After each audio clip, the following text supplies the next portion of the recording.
Golden age of Hollywood, you know, chums. I love those older stories, as many of you know. I find it fascinating when you see these things where you meet people and they've worked with some of the greats.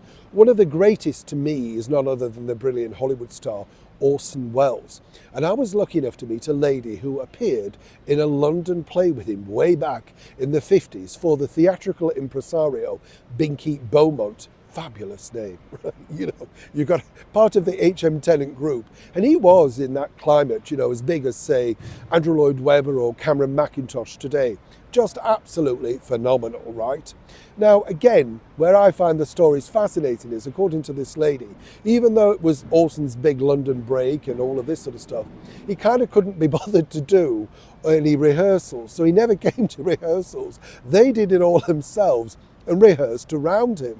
And this lady, a beautiful lady called Thelma Ruby, told me this marvellous story about how eventually, maybe like 2 days before, he sat in the stall, still didn't rehearse, right?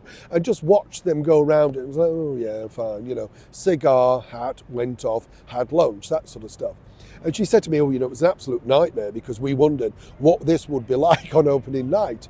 However, Orson was nothing if not professional, and apparently, according to her, very quickly summarised that, well, this is what he needed to do. She said there were one or two fumbles and stuff, but nothing like you'd imagine. He was apparently very, very good at this.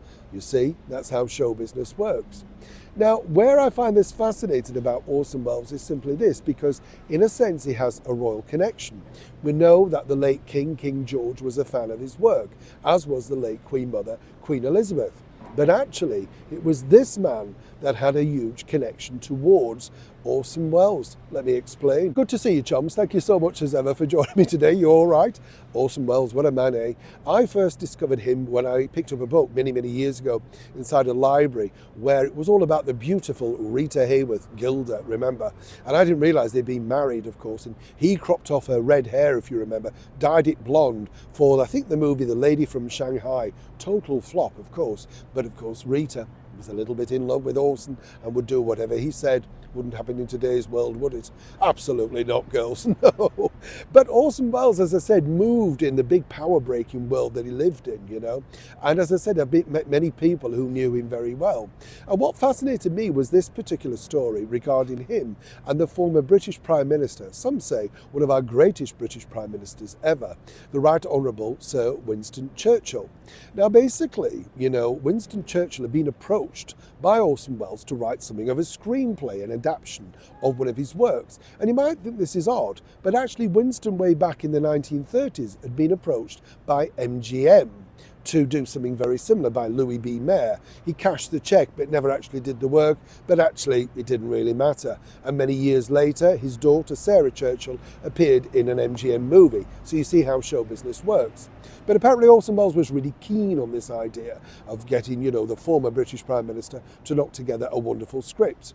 However, it was a chance meeting many years later inside a hotel that changed it all. Orson very openly said that he was there with a Russian financier trying to get quite a bit of money out of him to back his next movie. And he didn't realise that Winston Churchill was also staying in the same hotel. And according to him, you know, they were both at lunch. He's trying to get this money out of this financier, not doing very well. What happened was Winston, along with his wife Clementine, came into the dining room at lunchtime. All eyes were on them, naturally. He was that powerful and that well known. Now, moving forward, what happened was, and I just think this is fabulous, he stopped at the table and said hello to Orson Welles and just doffed his hat, you know, at the Russian billionaire. And what then happened, according to Orson, was that the guy instantly said, you know him, you know, oh yes, he said, you know, didn't really know him, but suddenly he's got the backing of the money, right? Here's where it gets even more interesting. A couple of days later in the same hotel, basically they're swimming by the sea and everything, and they got chatting.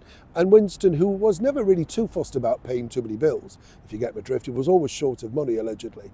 Well, apparently, you know, Orson said, you must let me do something for you. Maybe I could pick up the tab. He did. But basically, once he picked up the tab for Winston Churchill at this hotel, which was astronomical to say the least, well, it didn't leave him too much to finance the movie. So all the reason why, of course, he'd said hello and doffed his hat and all that sort of stuff, in the end, basically what Orson Welles had got out of this wonderful thing was, well, that recognition and a huge hotel bill. And I've met many people, as I said, who were lucky enough to know Winston Churchill, and apparently he was always short of money. How could that be? Well, apparently they lived big. And when you've been something like a world leader during the most perilous times on earth, well, seemingly you might think eventually somebody's just going to simply pick up the bill. And on this occasion, it was, of course, the man himself, Orson Welles.